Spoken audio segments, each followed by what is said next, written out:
السلام علیکم دوستو، آج ہم بات کرنے والے ہیں پاکستان کے ایک دبنگ، بے باک اور ہمیشہ خبروں میں رہنے والے سیاستدان علی امین گنڈاپور کے بارے میں۔ یہ وہ لیڈر ہیں جن کے انداز، بیانات اور جرات نے انہیں پاکستان کی سیاست میں ایک منفرد مقام دیا ہے۔ تو یہ سب جاننے سے پہلے میرے چینل کو لائک کریں اور سبسکرائب کریں تاکہ نئی آنے والی ویڈیو آپ کو مل سکے۔ آئیے جانتے ہیں ان کی زندگی اور سیاست کی دلچسپ سفر پر چلتے ہیں۔ علی امین گنڈاپور کا تعلق خیبر پختونخوا کے ضلع ڈیرہ اسماعیل خان کے علاقہ کلاچی سے ہے۔ ان کا تعلق ایک سیاسی خاندان سے ہے۔ ان کے والد امین اللہ خان گنڈاپور بھی ایک جانے مانے سیاستدان تھے اور مختلف ادوار میں صوبائی سیاست میں فعال رہے۔ علی امین نے ابتدائی تعلیم ڈیرہ اسماعیل خان میں حاصل اور بعد میں اسلام آباد سے اعلیٰ تعلیم مکمل کی۔ 2013 کے عام انتخابات میں علی امین گنڈاپور نے پاکستان تحریک انصاف کے ٹکٹ پر ڈیرہ اسماعیل خان سے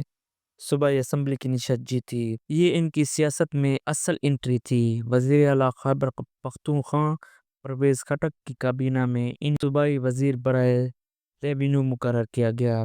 2014 کے دھرنے کے دوران علی امین گنڈاپور اس وقت خبروں میں آئے جب ان پر ایک سرکاری گاڑی کے غیر قانونی استعمال کا الزام لگا۔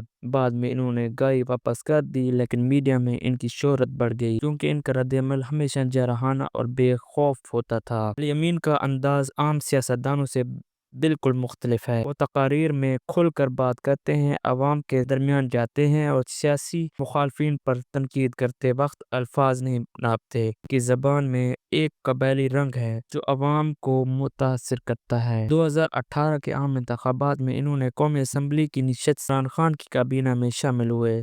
انہیں ایک وفاقی وزیر برائے امور اس عہدے پر انہوں نے خاص طور پر کشمیر کے مسئلے پر بھرپور انداز میں آواز بلند کی۔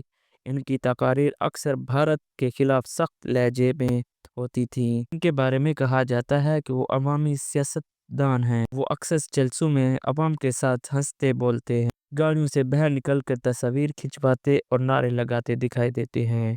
ان کے جلسے جوش و خروش سے بھرے ہوتے ہیں۔ امین گنڈاپور کا سیاسی کیریئر تنازعات سے خالی نہیں۔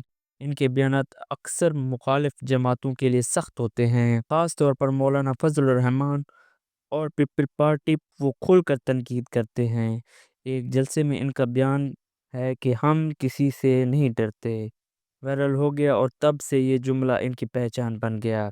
2024 میں جب پی ٹی آئی کو دوبارہ خیبر پختونخوا میں حکومت بنانے کا موقع ملا تو عمران خان نے علی امین گنڈاپور کو وزیر اعلیٰ کے نامزد کر دیا۔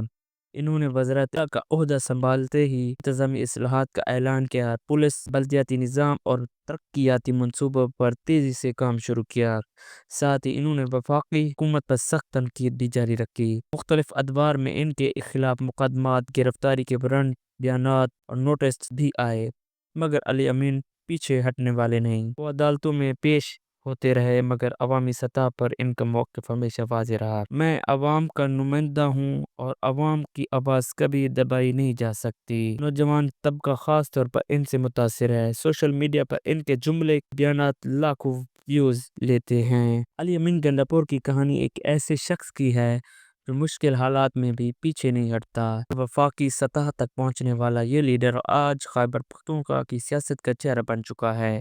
چاہے کوئی انہیں پسند کرے یا نہ کرے، ایک بات طے ہے کہ علی امین گنڈاپور پاکستانی سیاست دبنگ رہنماؤں میں سے ایک ہیں۔